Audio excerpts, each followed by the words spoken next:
Você vai ouvir agora Café com ADM, o podcast do administradores.com. Apresentando Leandro Vieira.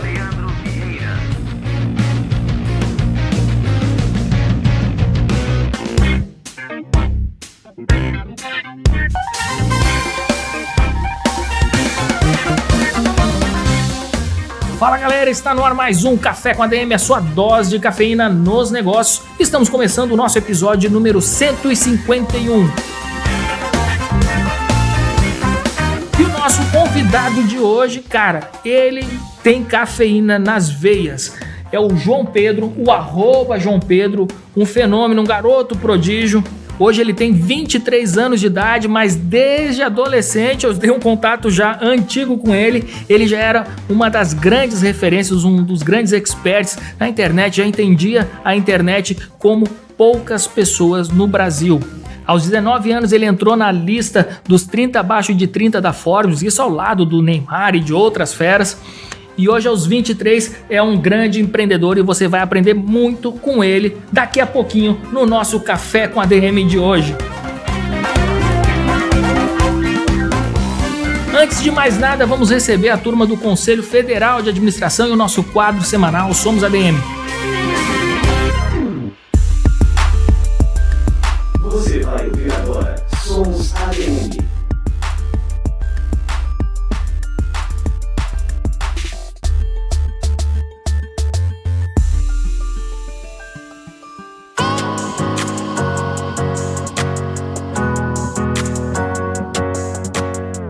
Durante os 30 dias de setembro é comemorado o mês do profissional de administração em todo o país. A profissão é uma das que mais cresce. Dados do Ministério do Trabalho apontaram que a administração foi a quarta carreira que mais empregou no Brasil no ano passado, com cerca de 34 mil contratações. As atividades de gestão da profissão são essenciais para questões econômicas do país e é possível atuar em diversos setores. O administrador Antônio Carbonari resolveu seguir pelo ramo educacional e fundou a faculdade Anhanguera e a Must University nos Estados Unidos. Para ele, o segredo do sucesso é não se acomodar e buscar sempre a inovação. Eu acho que o mestre de administração é sempre um profissional que busca um grau a mais de especialização, a inovação, o empreendedorismo e com vistas ao mundo acadêmico. Por quê? Ele passa a ter a responsabilidade de formar outras pessoas. Então, assim que eu me vejo, quer dizer, um inovador, um empreendedor e que não quer parar nunca. Monique Cardoso é técnica em administração e resolveu colocar esse conhecimento em prática no Exército Brasileiro.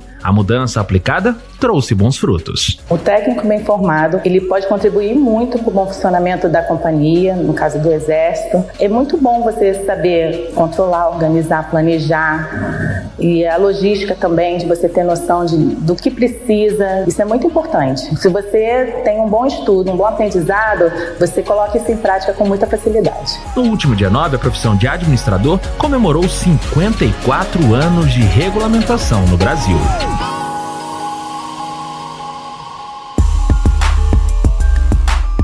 Você ouviu Somos ADM.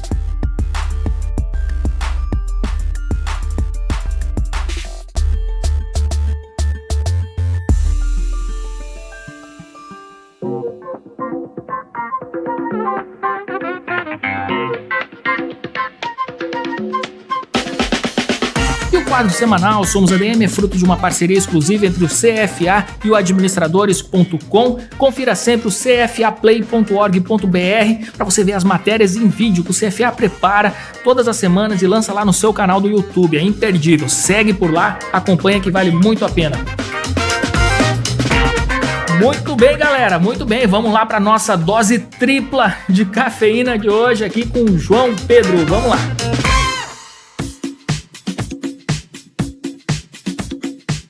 João Pedro foi um dos fundadores do serviço de streaming de músicas Play, semelhante ao Spotify. Ele foi apontado como um garoto prodígio, recusou empregos no Twitter, no Google, em várias agências de São Paulo para se dedicar aos seus projetos. Ele aprendeu rápido a linguagem dos negócios e já atuou em diversos mercados com foco no desenvolvimento de produtos. É fundador da Curseria, cofundador da Estudando.com e é uma honra receber essa fera por aqui. João Pedro, seja muito bem-vindo ao nosso Café com a ADM. Pô, muito obrigado pelo convite, Leandro. A gente se conhece há muitos anos, né, ali de mercado, de internet. Inclusive, fiquei muito feliz quando você, antes de falar comigo aqui hoje, procurou, né? A gente trocou e-mails, em 2011. Caralho, quanto tempo. Eu não sei o que eu falo, cara, o mercado é um ovo, cara. A internet é literalmente uma panelinha, mas não uma panelinha no mau sentido, né? É porque eu vejo que para você ter um certo sucesso na internet, né, é um trabalho de anos e anos e anos, e pouca gente consegue continuar, né, as pessoas desistem muito rápido, e aí a gente vê você, que continuou, outros players assim, acaba virando panelinha, não, é porque são os poucos que não desistiram, né, digamos assim. É verdade, cara, não, o segredo é aquela consistência, né, você tem um foco, você tem um propósito, e aí você vai dia a dia com foco naquilo ali. Como a gente estava até conversando antes aqui de começar a nossa gravação, tem que ter algo muito além de ganhar dinheiro na mente do empreendedor, né, João? E é isso que faz com que o cara continue, senão ele joga a toalha, como você disse, né? Muita gente desiste quando não consegue enxergar os resultados, né? Só que o resultado é sempre fruto desse trabalho diário, contínuo, que você está sempre mirando a sua missão, o seu propósito, né? E é isso que faz a gente seguir adiante, né, cara? É que, na verdade, eu diria que dinheiro é a última coisa que motiva o empreendedor. Porque dinheiro por dinheiro, ele consegue no mercado de várias formas. Eu falo isso muito pela experiência própria. Quando eu comecei meus negócios, eu tinha propostas de empregos muito boas para ganhar mais que qualquer pessoa na minha idade.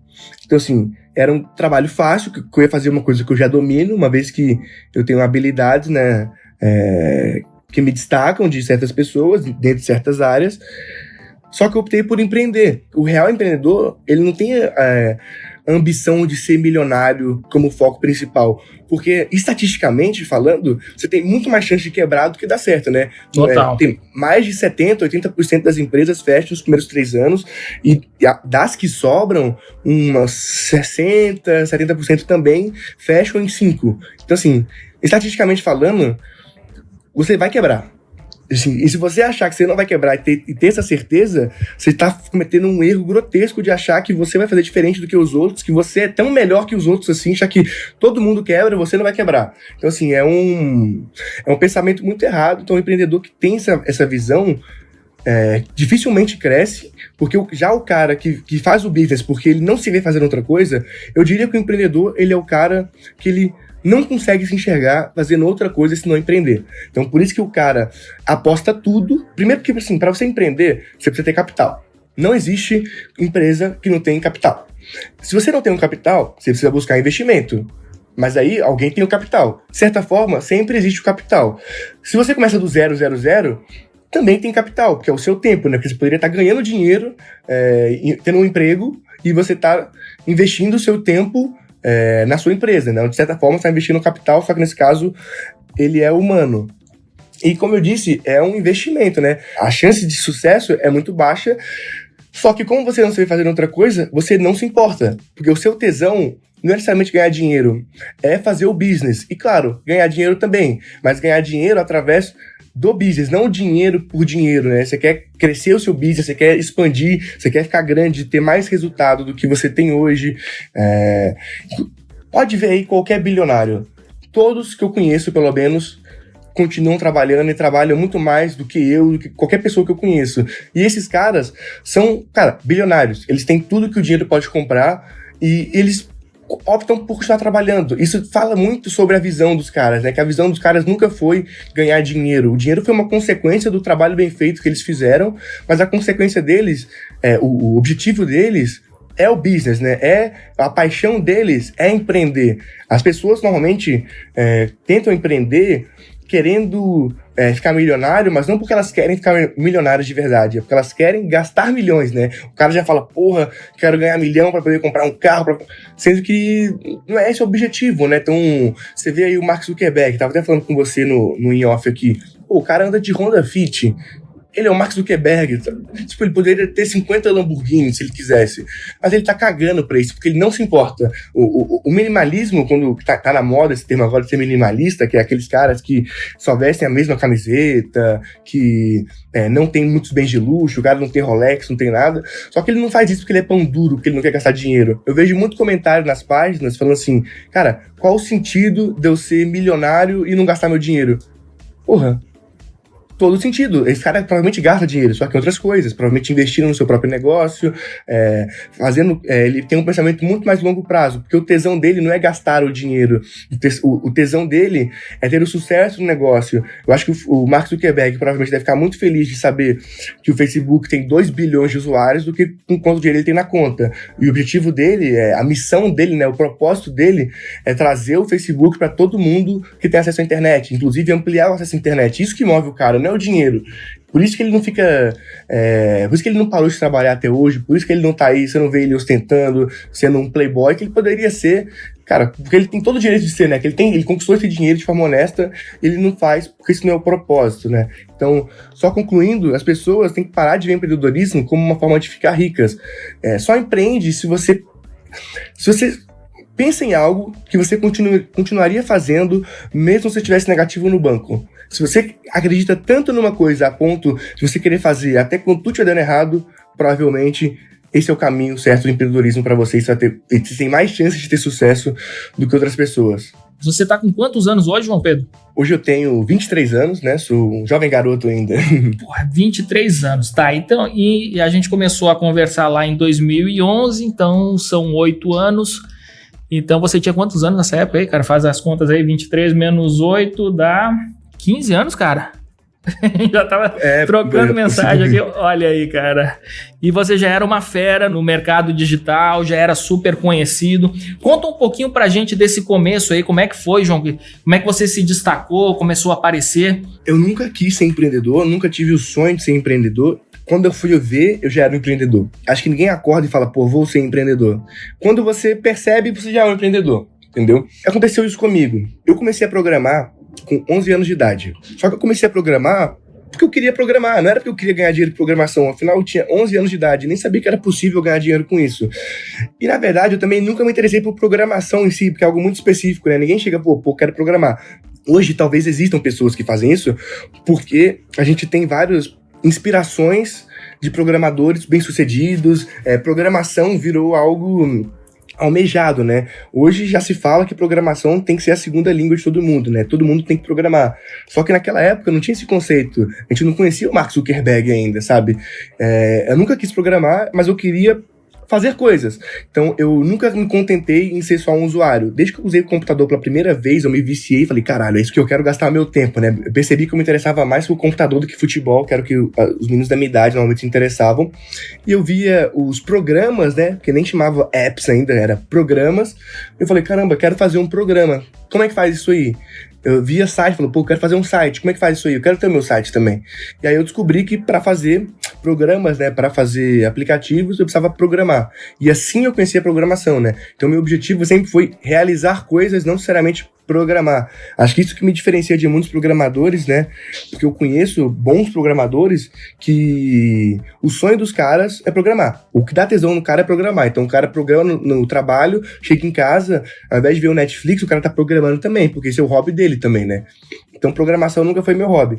Só que por eu gostar de fazer coisas, eu comecei a ter um certo resultado, ter um certo destaque. Comecei blogando, eu tinha um blog de tecnologia chamado Web Dicas, porque eu gostava muito de escrever também. E eu tava empreendendo e não sabia, porque eu tive uma visão que é o seguinte: não adianta nada fazer um programa que ninguém vai usar. E eu fazia os programas quando eu queria fazer alguma coisa e eu não achava nada no mercado que me desse a oportunidade de fazer essa coisa, né? Então não existia os programas que faziam o que eu queria fazer. Então eu pensava assim, cara, se não existia para mim e eu queria fazer, provavelmente devem ter outras pessoas que também gostariam de usar esse programa. Só que quem vai dar credibilidade para um moleque de 11, 12 anos ir no programa desse cara? E como eu disse, não existia esse conceito de jovens programadores, então eu não tinha a visão de que ser prodígio, digamos assim, era bom. Então, eu menti a minha idade, cara, por muitos anos. Cara? Porque, assim, hoje é legal você ser um jovenzinho, tipo, super descolado e programador e nerd. Na minha época, não. O nerd era visto como o cara que sofria bullying, né? Tipo, ninguém queria ser o nerd. Então, eu criei o meu blog. Comecei a postar muita dica de app, dos outros, de conteúdo. Estudei bastante SEO, porque eu descobri que para ter visita eu precisava estar no Google. E aí eu criei umas comunidades no Orkut, tive várias comunidades no Orkut grandes, algumas com milhões de pessoas dentro da comunidade. E o meu blog só tinha um objetivo, que era ter muita audiência para que quando eu postasse um aplicativo meu, alguém usasse. Porque como a imprensa não iria postar meus aplicativos, eu falei, cara, eu vou ser a imprensa então. Então eu gerei uma certa relevância dentro do mercado de blog de tecnologia, né? Até porque, como eu tinha uma visão de programador também, eu conseguia ser mais técnico do que um cara que era mero jornalista. E aí eu fui criando relevância e eu postava meus aplicativos, meus desenvolvimentos próprios no app, só que eu não falava que era meu, só falava, olha que foda isso aqui, gente. E aí a galera ia lá e baixava, e eu via que, como eu gerei uma certa relevância, quando eu postava lá, a imprensa replicava também. Eu criava um app, postava lá, 3, 4 dias depois, tava no Baixa Aqui, tava no G1, tava no Tech Tudo. Então, assim, porque o mercado, ele se retroalimenta, né? Todos os jornalistas estão ali acompanhando os mesmos blogs, estão vendo, e aí eu comecei a ter um certo sucesso, meus aplicativos começaram a ter grandes usos, né? Eu lembro que o primeiro grande aplicativo que eu fiz chamava Orkut Tools, que era uma toolbar. Olha isso, cara, toolbar. Hoje a gente tem ranço disso, mas era naquela época que você ia no computador da sua avó e tinha 90 toolbars, aquela Baidu, a porra toda que era instalar. Tinha um espaço de 20% da tela só pra ver o site, porque o resto era tudo toolbar. E aí, só que era muito popular na época. Toolbar, eu criei uma toolbar de Orkut que te permitia, né, fazer postagens coloridas, fazer aquelas imagenzinhas em texto, assim, sabe? Tipo, bom dia, Face, só que era no Orkut ainda. E eu comecei a ganhar muitos downloads, principalmente com as tiazinhas, né, do Orkut. E foi uma das primeiras automações, assim, pro Orkut, porque o Orkut demorou a evoluir, né? Ele, no final do Orkut, antes dele morrer, ele já tinha esses recursos como próprios, né, de escrever com cor, HTML, etc. Mas antes não tinha, né? Então, era só para quem sabia HTML conseguia fazer aqueles textos coloridos, e eu popularizei isso, fazendo com que todo mundo pudesse fazer. E aí ganhei uma certa relevância com isso. Aí meu blog, né, cresceu muito com isso, né, por a gente ter sido os criadores, né, desse aplicativo. E aí depois eu visualizei, cara, Twitter. Eu vi que Twitter era a rede social que eu devia estar, que era onde estava bombando, que é onde estavam as pessoas que eu admirava, todo mundo que era bom em tecnologia estava lá, todo mundo que era um bom jornalista estava lá. E eu falei, pô, criei Twitter. Isso foi, sei lá, em 2008, cara. Eu criei Twitter, 2009, por aí. Só que ele era muito pequeno, ele era inglês ainda, né? Era completamente contra-intuitivo para brasileiros comuns usarem. E como eu cheguei antes, eu comecei a escrever muito sobre Twitter, o que me garantiu alcançar grandes posições no Google, né? Sobre o assunto Twitter. Eu ganhei muita audiência naquela época, e por conta desses textos de Twitter, eu virei parceiro do UOL de conteúdo, já cheguei a escrever pro UOL, fui parceiro do Olhar Digital também. E aí eu comecei a criar, como eu usava muito Twitter, era muito fã de Twitter, aplicativos para Twitter. Um que fez muito sucesso chamava OnTW, que eu falava quando os seus amigos do Twitter estavam online, as pessoas que você segue estão online. Isso parece bobo hoje, porque toda rede social te dá um analytics de quando o seu público está online, mas na época era muito revolucionário. E aí eu tive um insight muito bom que, cara, isso aí funciona para a empresa, né? E aí, por quê? Porque o Twitter, você posta um tweet, tipo, 10, 20 segundos depois, ele desaparece no meio de 1 milhão de tweets, né? E ele não tem... Hoje tem, sei lá, o Twitter, ele mostra, tipo, quando você entra pela primeira vez no dia, quais foram os tweets que bombaram dentro da sua audiência, né, dentro das pessoas que você segue. Só que antes não tinha isso, né? Sumiu, acabou. Era literalmente ordem cronológica. Então, vocês postaram um tweet quando a sua audiência tá online, mudava muito o jogo, né? Você conseguia ter muito mais retweets, você conseguia ter muito mais alcance. Com certeza. E eu tive essa visão e comecei a fazer isso e vender para algumas agências, né? Algumas agências descobriram que eu fiz isso, me procuraram, e aí foi, digamos assim, meu primeiro contato profissional de verdade com o mercado, aí que eu vi que, na verdade, isso era uma forma de growth hacking, né? Hoje eu me considero um growth hacking, só que na época nem existia o termo. Eu fui descobrir que eu era um growth hacking quando eu já era um growth hacker. E aí começou a mudar o jogo, né? Que ali eu comecei a ganhar dinheiro mesmo, né? Até então eu ganhava já dinheiro antes, mas fazendo, tipo assim, freela de programação. E quando o Facebook começou a ficar popular, eu fazia muitos freelas de apps para Facebook, para as agências, né? Porque eu conseguia entregar um app muito rápido, muito mais rápido que qualquer outra agência, com uma qualidade boa, e como eu era muito antenado, todas as sacadinhas eu tinha, e comecei a ganhar dinheiro com isso, comecei a ganhar dinheiro com outras coisas, fui chamado para trabalhar na Secretaria de Ciências e Tecnologia e Ensino Superior de Minas Gerais, que eles me descobriram. E ali foi, digamos assim, meu primeiro grande salto.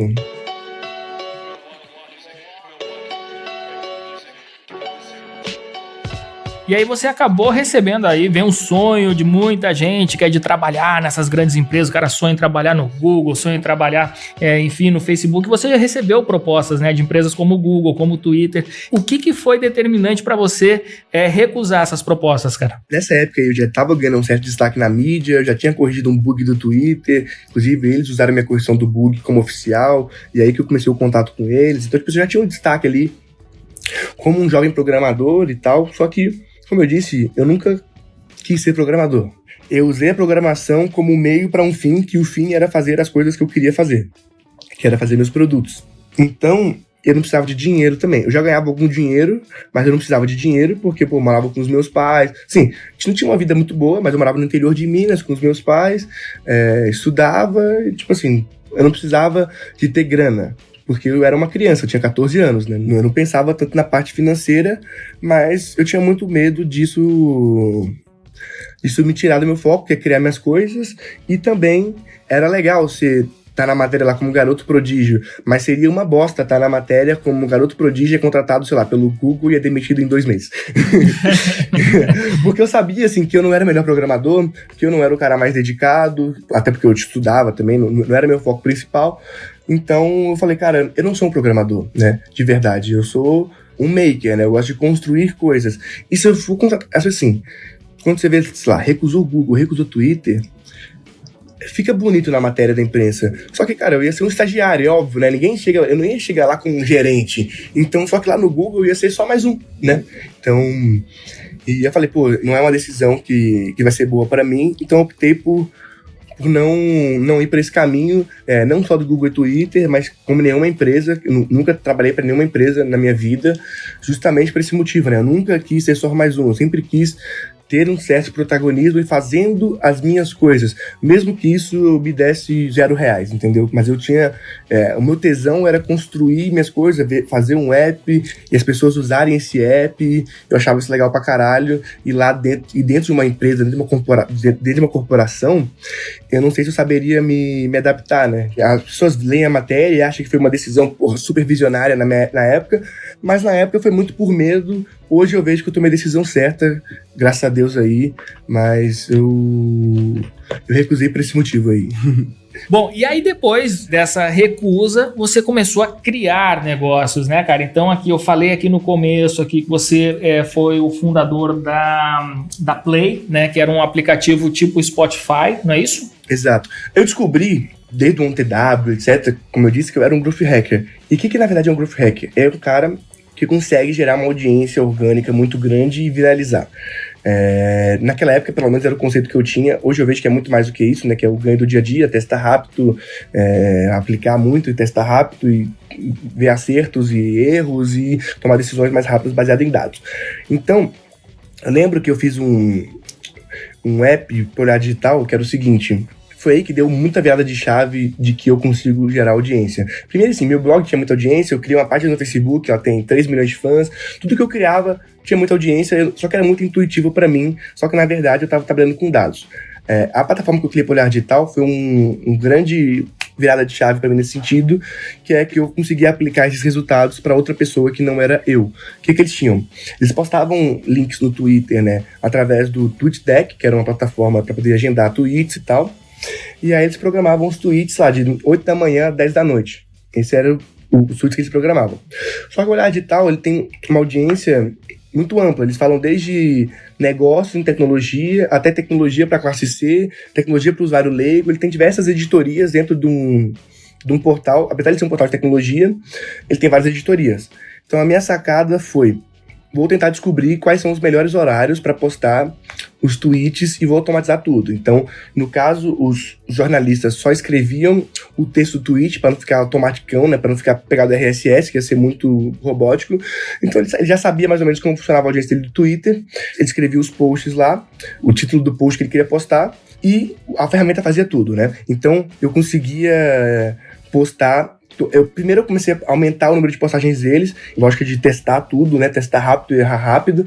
Então a gente começou a postar links, cara, a cada 20, 30 minutos.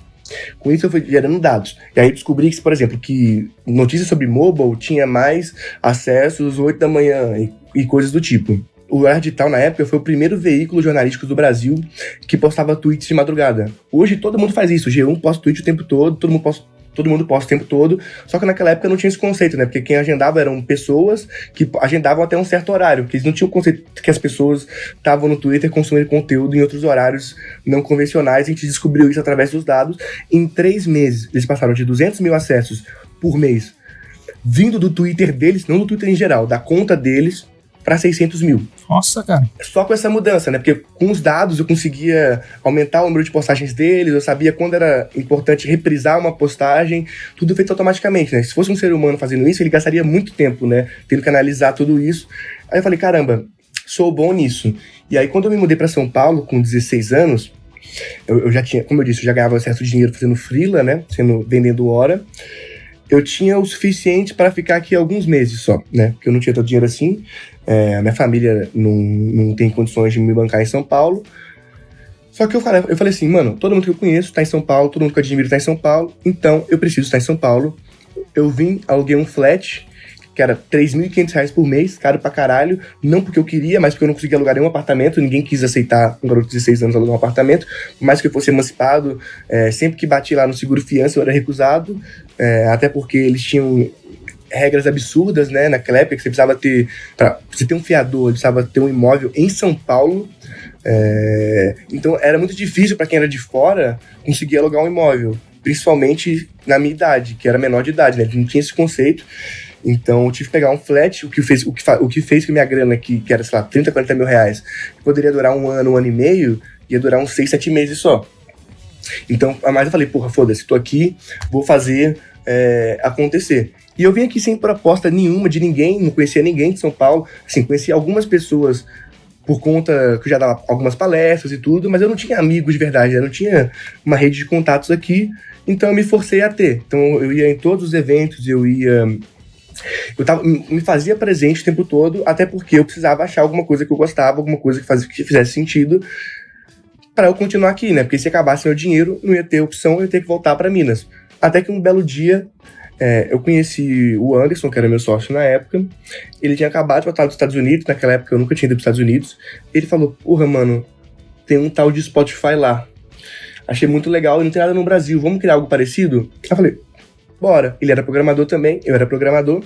A gente criou o Play, mais como um hobby mesmo. A gente criou, eu lembro que a gente desenvolveu o Play numa Starbucks. Então, quando a gente fez o site, a gente começou a divulgar para os nossos amigos.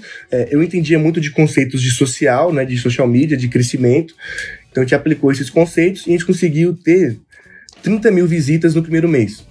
O que, assim, a gente nem esperava que ia ter, né? Porque uma coisa é ter um blog, porque no blog eu tenho notícias, e notícias, as pessoas têm interesse de notícias, né? Eu falo de temas que são do interesse das pessoas. Quando eu criei um site completamente novo para as pessoas ouvirem música, era muito mais difícil divulgar, né? Como é que eu vou divulgar propagar essa mensagem?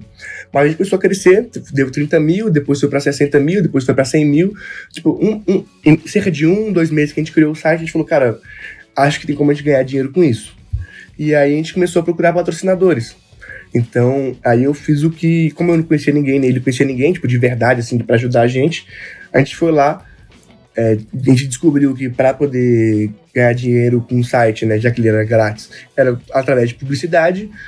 Então a gente pegou todas as agências de publicidade do Brasil, a gente foi lá, tipo, meio mensagem, anuário de agência de publicidade, tudo, a gente pegou isso.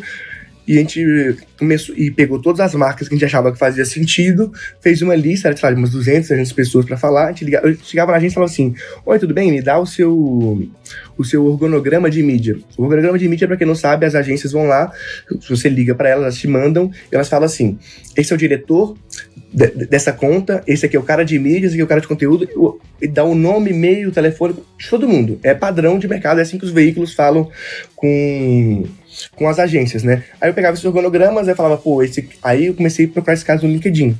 Aí eu adicionei primeiro todos os estagiários das agências, depois do estagiário eu adicionava todos os caras que eram plenos, e depois eu adicionava todos os caras que eram gerentes, e até chegar no CEO. Por que eu fazia isso? Porque quando eu adicionava um gerente, eu já tinha, 15 conexões com ele. Então ele me aceitava. Aí quando eu adicionava o CEO da empresa, eu tinha, 30 conexões com ele. Então ele me aceitava imediatamente. Então, meu índice de aceitação no LinkedIn foi muito alto, porque eu fiz essa estratégia, porque eu via que antes eu adicionava um CEO e nunca me aceitava. Quando eu comecei a fazer essa estratégia, todos me aceitaram. Então aí eu comecei eu fazia o contato natural, né, que eu ia subir na escada. Primeiro eu falava com o cara que me dava no organograma, que era os caras de mídia, e depois eu ia escalando até chegar no presidente. E o presidente eu pegava o contato dele pelo LinkedIn, porque por padrão as pessoas deixam o número de telefone sempre aberto para quem é contato no LinkedIn, né? Até porque as pessoas não têm o costume de aceitar todo mundo, não é uma rede social tipo o Facebook. E aí com isso eu conseguia contato com pessoas muito fodas, e eu chegava lá e me apresentava mesmo: olha, eu sou o João, tenho na época 17 anos e tenho esse negócio. E a gente marcou uma época 50 reuniões em uma semana. Caraca, cara. E foram 50 não. A gente levou 50 não. Eu levei não, desde Almap, de Macan, de Unilever. Cara, eu lembro que fui na Unilever. Eu fui em todas as marcas, praticamente de São Paulo eu fui. Impressionante, João. Até que um certo dia a gente conseguiu o contato, o e-mail mesmo, né, de um cara que tava Vasco, esqueci o primeiro nome dele, acho que era André Vasco, que ele era o presidente da área de bebidas da Pepsi Brasil. Da Pepsi não, da PepsiCo inteira, né? Que engloba todos os produtos da Pepsi. E eu fui lá e mandei um e-mail pra esse cara. Como quem não quer nada, direto pro presidente da empresa. Nunca achei que ele ia responder, porque, já tinha levado 50 nãos, eu e meu sócio. E ele respondeu. E a gente marcou uma reunião com ele. Foi eu e ele, e meu sócio, uma reunião, falando do produto e tudo, de música. E, cara, eu não diria sorte, porque não tinha como eu saber disso, mas ele anunciou que nos próximos meses a meta global de Pepsi era investir em música. Isso era um direcionamento do global, que eles iriam se apropriar de música. Hoje a gente já vê Pepsi investindo em vários festivais, eles têm até uma casa de show no Paraná e tudo, só que na época era muito investimento pontual, não era o molde da marca, né? O global falou assim: Pepsi investe em música. Então aí ele gostou muito do produto, achou que fazia sentido e falou: cara, vamos aceitar esse negócio. E a gente fechou uma parceria, eu lembro, acho que foi muito legal isso, porque no outro dia teve uma outra reunião, uma semana depois, que estava o presidente da Pepsi com a Almap, que era a agência de Pepsi. E ele começou a falar que faz todo sentido, tu tá dentro do business, ele queria patrocinar. Só que, cara, eu tinha falado com a Almap antes, e eles tinham negado. E aí o presidente foi lá e falou pra eles fecharem com a gente. Então foi muito louco, né? Porque como a gente era um player pequeno, pra agência não valia a pena o trabalho que era se associar com um player pequeno, já que ele ia ganhar um BV muito mais alto, colocando tudo no UOL na época, entendeu? Então pra eles, dar, 20, 30 mil reais, não fazia sentido pelo trabalho. Só que pra Pepsi fazia todo sentido estar com a gente, entendeu? E aí foram obrigados, né, de certa forma, a nos patrocinar, porque fazia sentido. E aí a gente fechou um contrato que a gente ganhava, 20 mil reais por mês durante 2 anos com a Pepsi, sendo patrocinadora do projeto. E aí a gente viu, caramba, isso é um business. Foi o nosso primeiro dinheiro que a gente ganhou de verdade no negócio. E foi muito bom pra Pepsi também, né? Porque naquela época a gente tinha, 80 mil acessos por mês. Quando encerrou o contrato, a gente tinha batido 20 milhões de visitas no site naquele ano. Então assim, eles compraram muito barato, uma coisa que cresceu muito em seguida. E aí, com esse dinheiro, a gente começou a montar uma equipe e a gente viu que para crescer, a gente precisava ter investidores. A gente começou a buscar investidores, a gente levantou um investimento alguns meses depois E aí o negócio começou a tomar forma, a gente começou a ter funcionário, aí a gente criou um app e começou a crescer, baseado no social mesmo. A gente foi o app mais baixado de iPhone no universo de música por 2-3 anos seguidos, sem investir um centavo em ads. E a gente estava sempre no top 15 apps mais baixados da App Store. E isso sem investir nada em ads, né? A gente não investia um centavo em anúncio, era tudo growth, tudo técnicas de como gerar viralização, porque a gente viu que toda rede social... É que assim, não faz sentido você anunciar uma rede social, porque a rede social, por padrão, tem que crescer. A gente era uma rede social de música. E a gente tinha uma métrica que era o seguinte: cada usuário registrado que se registrava no nosso site, ele trazia mais um usuário registrado. E assim que a gente crescia. Mas isso foi tipo assim, a gente teve que criar um ambiente social que fizesse o cara querer compartilhar com amigos dele pra ele poder entrar, entendeu? Por isso que eu falo, rede social não faz sentido anunciar, porque senão você não vai ter um crescimento orgânico. A gente recebeu essa métrica de índice de viralização em cerca de 1 ano e meio de negócio, enquanto o Instagram levou 4, por exemplo, pra chegar nesse índice de crescimento. Então a gente começou a crescer muito, só que aí o business começou a não ficar tão sustentável, porque a gente tinha um limite do que a gente conseguia ganhar com publicidade, só que não pagava nossos custos. Ou empatava de uma maneira muito próxima, né? Tipo, porque como eu não era só um site, eu era um app, era bem complexo, eu era muito social, eu fazia muito big data, então quando você estava ouvindo uma música, você estava fazendo milhões de requests no meu servidor. Então o que acontecia? Isso fazia com que, quanto mais usuário eu tinha, mais dinheiro eu perdia. Né, porque o custo de servidor tava muito caro, né? A gente chegava a gastar, tipo, $10 mil em servidor, que é muito caro. Tipo, fora a equipe, programadores e tudo. E começou a ficar insustentável o business, e a gente tentou, na época, virar a chave e ser como o Spotify lá fora. O Spotify não tinha chegado no Brasil ainda, que era cobrar assinatura por música. Só que a gente viu que é inviável, é impossível esse modelo. Não tem como, porque o contrato que as gravadoras fazem é muito predatório. A gente chegou a negociar com as gravadoras, a gente já tinha uma relação com elas, é claro, né? Porque a gente era popular, a gente era grátis, mas a gente tinha anúncio e tudo, o cara não podia ouvir offline. Então eles não viam muito problema, a gente nunca teve problema judicial com isso de direito autoral, nada do tipo. Até porque a gente usava o YouTube, né, pra poder rodar as músicas. E o contrato inicial girava em torno de R$2 bilhões por ano, mínimo garantido, só que eles têm um modelo que é o seguinte: cada gravadora tem um share de mercado que é, sei lá, a Sony tem 20%, a Warner Music tem sei lá quantos por cento, e eles te pedem essa fatia da sua assinatura, né? Então, eu já chego, se eu vendo uma assinatura por, sei lá, R$15, eu vou ficar, sei lá, com 10, 15% só desse valor, para bancar todos os meus custos, você precisa ter muita escala, só que os caras têm market share garantido por contrato de postagem da minha assinatura. Só que além disso, eles também são remunerados por reprodução. Então o que pode acontecer? A Sony Music, sei lá, tem 10% de mercado de market share só que aí o Michael Jackson morreu, então, e ele é da Sony Music. Então aí, nesse mês, o Michael Jackson vai ser muito reproduzido. A Sony, naquele mês, vai ter um share de participação de música não de 10%, mas de 40%. Só que eu já garanti, por contrato, um share para os outros players. Então, nesse mês, eu tomei prejuízo, entendeu? Porque eu tenho que pagar para... Então, era um negócio insustentável. E eu comecei a ver que, quando eu comecei a olhar a fundo, o Spotify nunca teve lucro. Nunca. Ele sempre tomou prejuízo, na casa de bilhões, né? Então, naquele ano, ele estava chegando no Brasil, que ele tinha anunciado que tinha tomado $500 milhões de prejuízo. Então eu falei, cara, não tem como eu ter um business desse, por mais que eu seja melhor que eles para crescer, principalmente no Brasil, eu não vou conseguir competir com os caras, porque eles têm funding praticamente infinito lá fora, e o investidor brasileiro não vai querer tomar esse risco. E eu vi outros players de streaming falir o processo, como o RDO, que era bem popular, que ele chegou fazendo parceria com a Oi, e ele tinha levantado na época lá $20 milhões, e ele faliu, que ele não aguentou tomar prejuízo por tanto tempo. E outro ponto também é que quando você oferece música grátis para o usuário, tanto nesse modelo com a gravadora, você precisa pagar para ele usar. Então, assim, todos os usuários gratuitos do Spotify, o Spotify tá pagando para você usar o Spotify. E ele coloca o anúncio não para ele ganhar dinheiro, mas para ele amortizar o prejuízo, né? Porque ele não vai conseguir bancar tudo isso com anúncio. Ninguém tem a rentabilidade de R$15 para o usuário em anúncio, é impossível. Tipo, o próprio Facebook ganha, sei lá, $1 por usuário, sabe? Então, ele tem um dos maiores mercados publicitários do mundo, então o Spotify, obviamente, também não ganha. Ele usa a publicidade para poder diminuir um pouco o prejuízo, gratuito, só que como ele tem muito dinheiro para poder aguentar o churn, ele sabe que quanto mais usuário gratuito ele tem, mais pago ele tem também. Então, tipo assim, a cada 10 usuários gratuitos, ele vai ter 2 pagos. Se ele não tivesse nenhum gratuito, ele gastaria muito mais em mídia, levaria muito mais tempo para crescer, obrigando o cara a ir direto pro pago, só que ele fazia através de investimento. E qual que é o objetivo dele? O objetivo dele é ser grande o suficiente a ponto de eles conseguirem renegociar com as gravadoras, e aí eles terem lucro.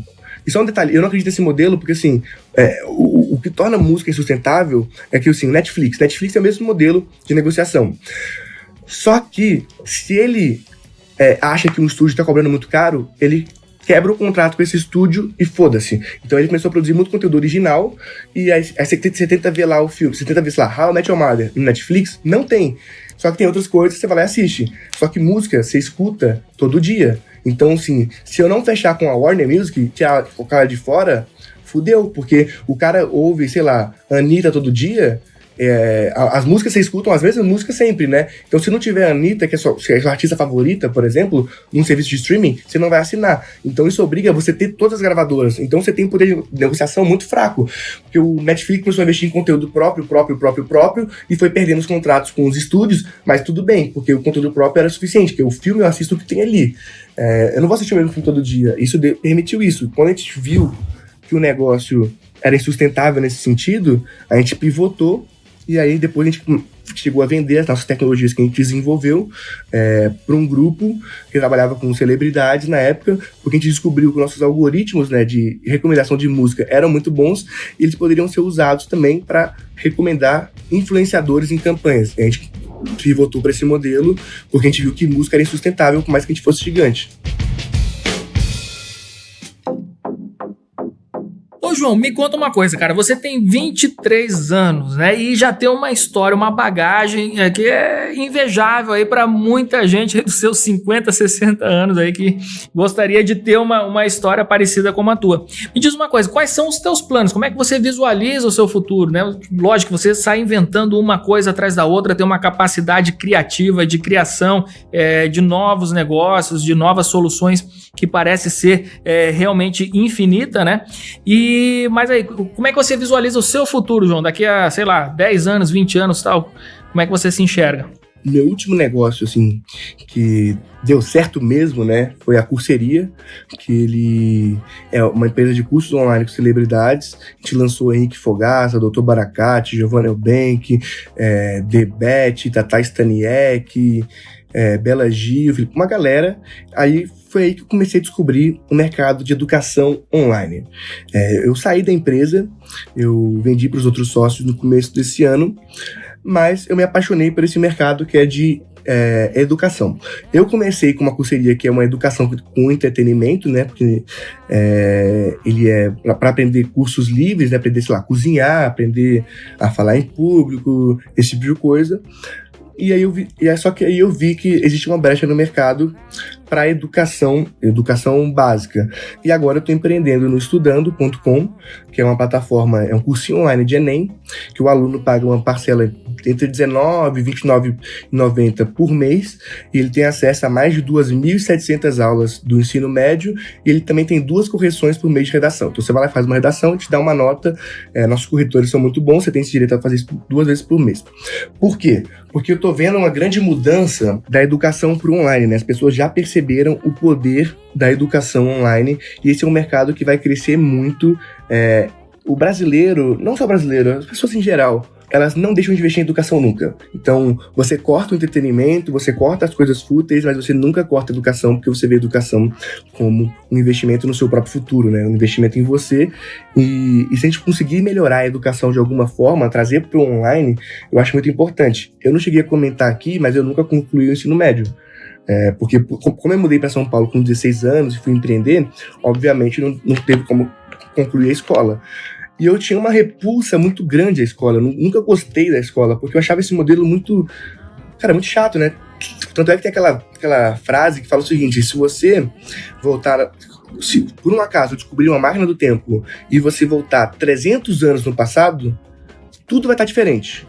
menos a escola. A escola vai continuar sendo um professor na frente, os alunos sentados em carteiras, ouvindo o que esse cara tem a passar.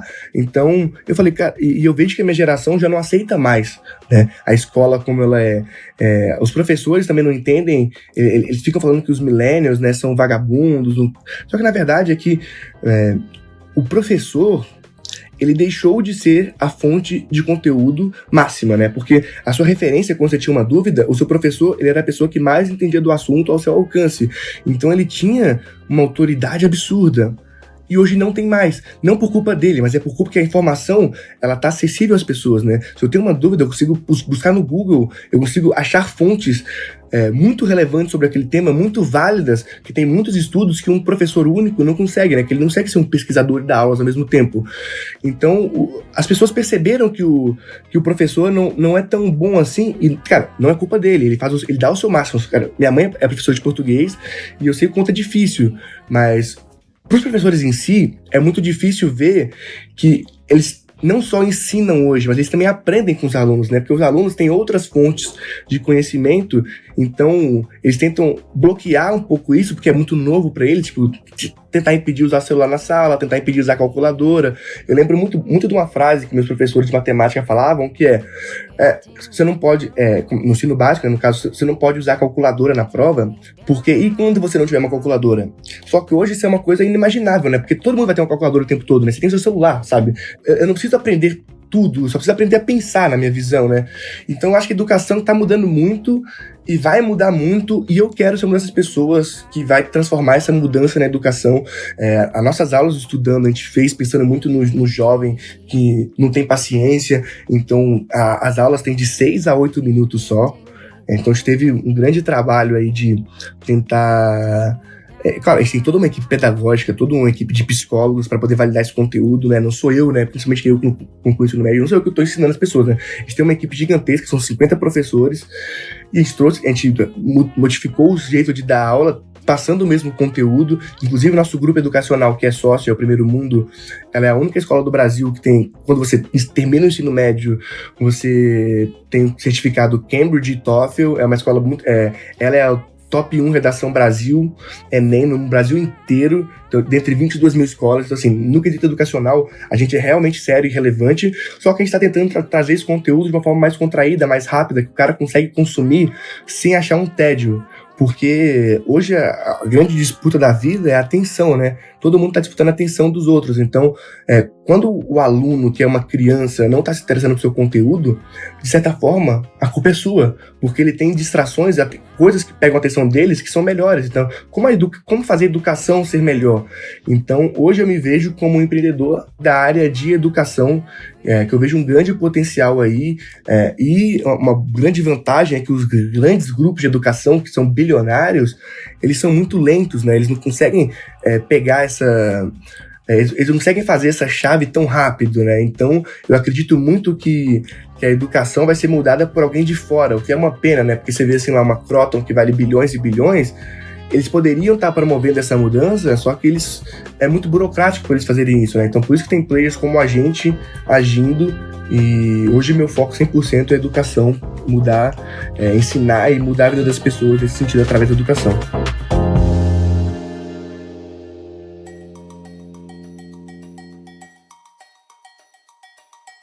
Cara, que fantástico. Pô, João, eu queria te agradecer muito aqui, não só te agradecer, mas te dar os parabéns pela incrível história que você tem, pela incrível história que você está construindo. Não é uma história, você está no começo ainda, cara. Tem muito ainda para contribuir, para fazer a diferença, como vem fazendo, e vai fazer muito mais, cara. Valeu demais aqui pelo bate-papo, pelo aprendizado que a gente teve aqui hoje contigo, e vamos continuar trocando figurinhas aí, vamos transformar esse cenário aí. Tamo junto nisso aí, cara.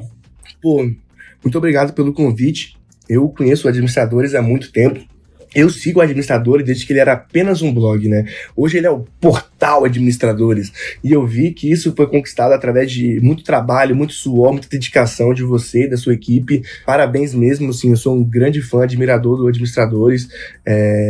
Vocês, desde o Twitter até no Instagram, eu sempre marco de receber as publicações primeiro, eu acompanho o site sempre, e tá aqui pra mim é uma grande honra, né, porque em 2011, né, eu tava falando com você, eu era fã do portal já, e hoje eu estou aqui como entrevistado, né, como um convidado do podcast. Muito obrigado e pela oportunidade também, né, e parabéns pelo crescimento que vocês estão tendo aí, vocês são muito foda. Valeu demais, João. Pô, valeu mesmo, cara. Então, o próximo café a gente marca ao vivo, beleza, João? Pô, perfeito. Eu vou só que, como eu sou um growth hacker, vou aqui usar um growth hacking aqui. Quem quiser me seguir no Instagram é @JoãoPedro. Pô, fundamental, olha aí, @JoãoPedro, cara. E me sigam mesmo, porque eu tô dando muito conteúdo gratuito de Instagram, sobre técnicas de growth, que na verdade growth você precisa de todo o negócio, né, que é como crescer rápido, né, como escalar. E eu falo isso porque eu via muitos os pseudos gurus aí do marketing digital vendendo cursos caríssimos de Instagram, baseado em nada, né? Baseado em achismo, conteúdo fraco que tem no YouTube. E esses caras eram tidos como os grandes marqueteiros geniais. E eu falei, não, cara, isso tá errado, as pessoas precisam aprender de verdade, sem vender sonho, sem achar que vão ficar milionários. Eu vou ensinar o conteúdo realmente baseado em dados, que eu sempre me baseei em dados, sempre trabalhei com Big Data. Eu comecei a passar esse conteúdo, então quem tiver interesse de aprender um pouco mais sobre Instagram, sobre redes sociais, sobre como crescer lá, me segue no Instagram. Eu tenho uma coisa que chama Close Friends, que é o Melhores Amigos. Provavelmente alguém já deve ter visto aí através do Primo Rico, que fez a Melhores Amigos dele. O Flávio Augusto, Geração de Valor, fez o Melhores Amigos dele. Teve uma galera fez, e eu que fiz para essas pessoas, né? Eu que criei essa técnica. Então, inclusive foi uma técnica de crescimento muito boa, né? Até que, se for ver aí o Thiago Nigro, ele ganhou quase 400 mil seguidores, 500 mil seguidores em uma semana usando a técnica do Close Friends, ou seja, funciona. Então me segue lá que você vai aprender como fazer isso. E o meu Close Friends está fechado, mas se você mandar uma direct falando que veio do podcast, eu vou te incluir como um presente. Muito bom, valeu demais, João. Tá aí a dica, @JoãoPedro. Esse cara é fera, tem que grudar nele, tem que seguir, acompanhar, porque aí a gente também aprende, coloca em prática e alavanca aí os nossos negócios. Um abraço, valeu!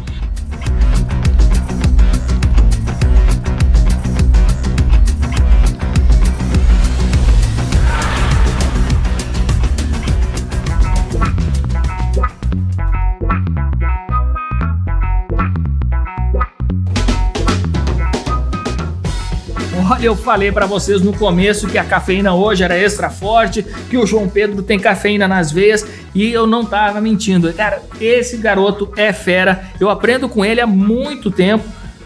Você pode sentir hoje no Café com a ADM que vale muito a pena seguir esse cara, acompanhar o que ele tem pra falar, porque realmente é um cara visionário que consegue enxergar o código da Matrix da internet como poucos. Eu já era fã do João Pedro, agora me tornei mais fã ainda. Que Café com a ADM, show de bola esse de hoje.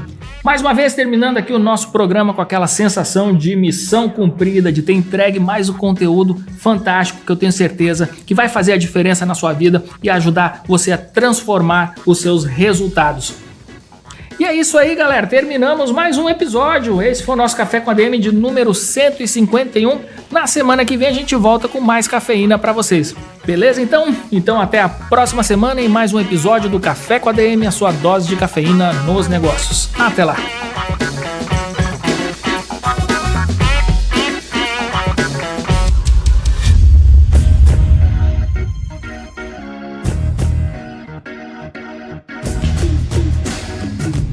Você ouviu Café com ADM, o podcast do administradores.com.